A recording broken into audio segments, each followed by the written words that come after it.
መርማሪው ማሁል ክፍል 23 ቀጥሏል። የባለፈው ጥያቄ መልስ እንግሊሽ ካላችሁ ትክክል ናችሁ። የዛሬው ጥያቄያችን ደግሞ በውሃ ውስጥም መሬት ላይም ሊኖር የሚችል እንስሳ ማን ይባላል? መልሶቻችሁን ጻፉልን። የምንለቃቸው ቪዲዮዎች ደግሞ እያያችሁ ሰብስክራይብ እና ላይክ ሳታደርጉ እያለፋችሁ ስለሆነ ቪው ቀንሶብናል። ስለዚህ ሁሉ ጊዜ ስትጀምሩ ላይክ እና ሰብስክራይብ አድርጉ። እናቷ ሞታባት አሊያ የወሰደቻት ዞያ የምትባለው ልጅ መንገድ ላይ የሆነ ችግር አጋጠማት። ልቀቁኝ! ያዛት እንዳታመልጥ።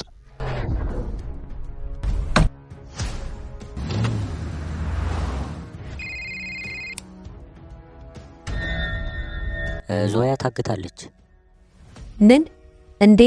መቼ? እንዴት? ዞያ ብቻሽን መተው አልነበረብኝም። አሁን ምን ላደርግ ነው?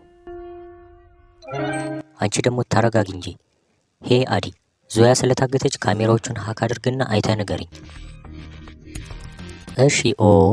ነገሩ ከባድ ነው። ዞያ የጠፋችበት ቪዲዮ እንደሚያሳየው ከሆነ በአንዱ ካሜራና በሁለተኛው ካሜራ መካከል ያለው ርቀት 500 ሜትር ነው። ስለዚህ አጋቹ በደንብ አቅዶበት ነው መሰለኝ ያደረገው። አረ ከዚህ በላይ መጠበቅ አልችልም። ምን ይሄድ በእናትሽ። ከዛ ቦታው ላይ ደርሰው መመርመር ሲጀምሩ አሊያ የዞያን መታወቂያ አየችው። አየሽው አይደለም? መታወቂያውን እዚህ አካባቢ ነው የጣለችው። ይሄ ማለት የኔ ዞያ እዚህ አካባቢ ነው የጠፋችው።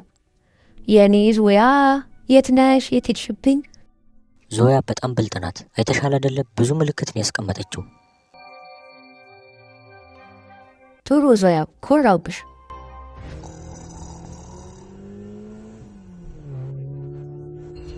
እና አሊያ እየፈለጉኝ ሊሆን ስለሚችል የሆነ ነገር ማድረግ አለብኝ።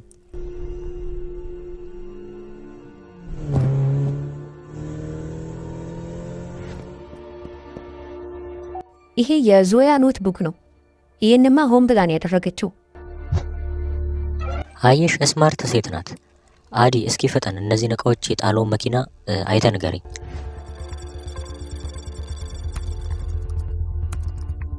የስ አገኘሁ። ከዛ አዲ በስተመጨረሻም አገኘው። ጥሩ አዲ፣ በቃ ተከታተለው የት እንደሚሄድ። እሺ።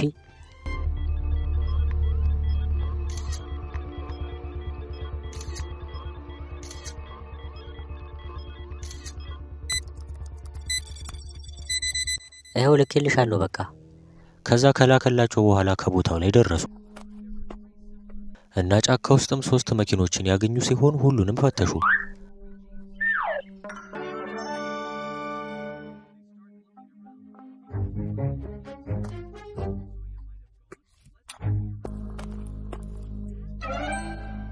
አየሽ አይደለ? የውሃ ቅርጽ አለ። ምናልባት ዞያ ነች ምልክት ያደረገችው። ከዛ ውሃውን እየተከተሉ መሄድ ጀመሩ።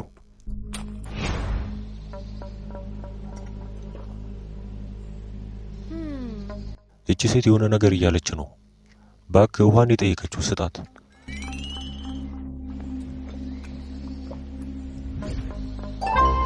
ለካ ዞያ ሰው ሲፈልጋት እንዲያገኛት ነበር እንደዚህ ያደረገችው። ተከትሎም ከዮኔ ቤት አጠገብ ደረሱ።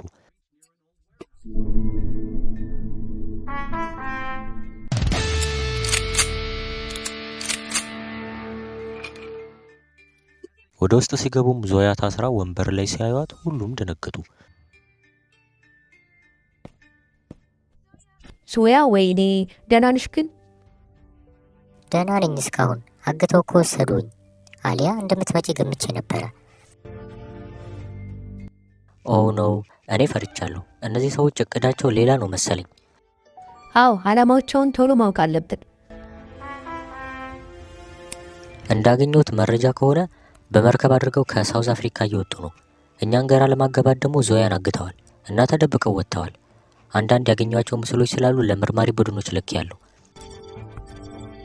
ስለዚህ ዞያን አግተው ከሀገር የወጡበት ምክንያት ሳውዝ አፍሪካን ለማፈንዳት ነው ማለት ነው። አዲስ መረጃ ደግሞ ደርሶኝ ነበረ። ዴቪድ ከእስር ቤት እንዳመለጠ ሰምቻለሁ። አሁንም ከማስኩ ጀርባ ያለው ማን እንደሆነ አላወኩም። አለቃ፣ መጥፎ ዜና አለኝ።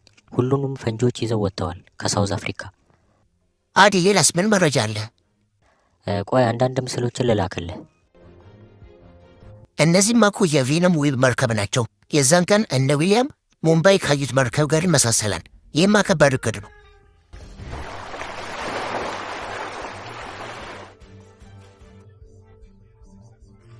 አለቃ፣ ሁሉም እቅዳችን ሰርቷል።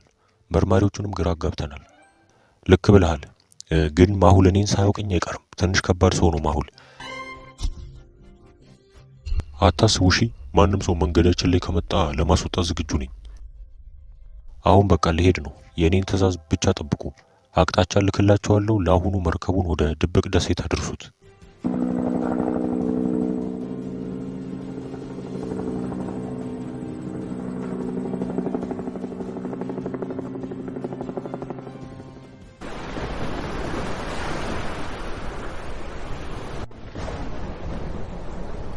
ሁሉም ቁልፎች መክፈቻ አላቸው። ሁሉም ችግሮችም ደግሞ መፍትሄ አላቸው። ሉካ እዛ አስፈሪ እስር ቤት ቁጭ ብሎ ሁል ጊዜ ለመውጣት ተስፋ ነበረው።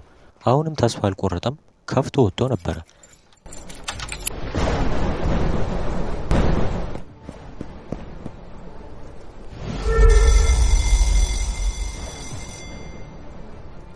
እያንዳንዳቸው የሉካ እንቅስቃሴዎች አደጋ ላይ ስለሆኑ የመጨረሻው ሊሆን ይችላል።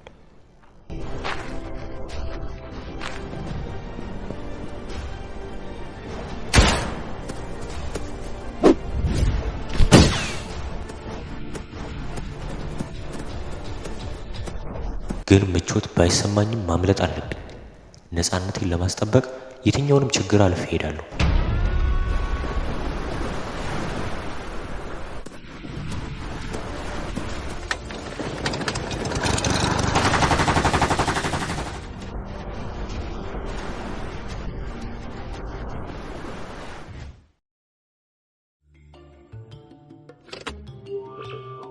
አየህ የኔ ሮቦት፣ አሁን ጠንካራ አድርጌ ሰርቻለሁ። ከትንሽ ቀን በኋላ ትንቀሳቀሳለህ፣ አታስብ።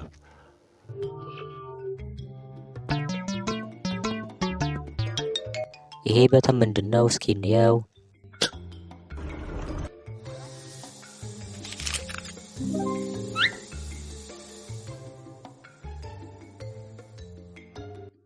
ዋው! ቢግ ዳዲን ለማሸነፍ አቅደሃል። አየኸው፣ ማርኮ እኮ አምልጧል። እስኪ አዲ ቪዲዮን አቁመው። እና ሳይንቲስቱ ለምን ይመስላችኋል አዲ ቪዲዮን እንዲያቆም ያደረገው?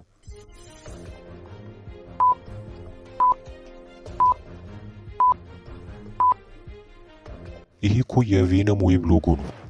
አዎ ይሄን ሎጎ እኮ እኔም ደቡብ አፍሪካ ውስጥ ፈንጂ ጭኖ አይቼዋለሁ። የሆነ ከባድ ነገር ያለ ይመስለኛል። ማሁል አለቃ፣ የዛን ጊዜ ማርኮ ያመለጠበት ሄሊኮፕተር የቬነም ዌብ ነው። ደግሞ ፈንጂ የጫነውም የቬነም ዌብ መርከብ ነው። ይሄ ሁሉ ማስክ ካደረገው ሰው ጋር ግንኙነት አለው ማለት ነው። ምናልባት እኮ ማርኮ ሊሆን ይችላል። እና በቀጣይ ምን ይፈጠራል? የቬነም ዌብ እቅዶችስ ምን ይሆን?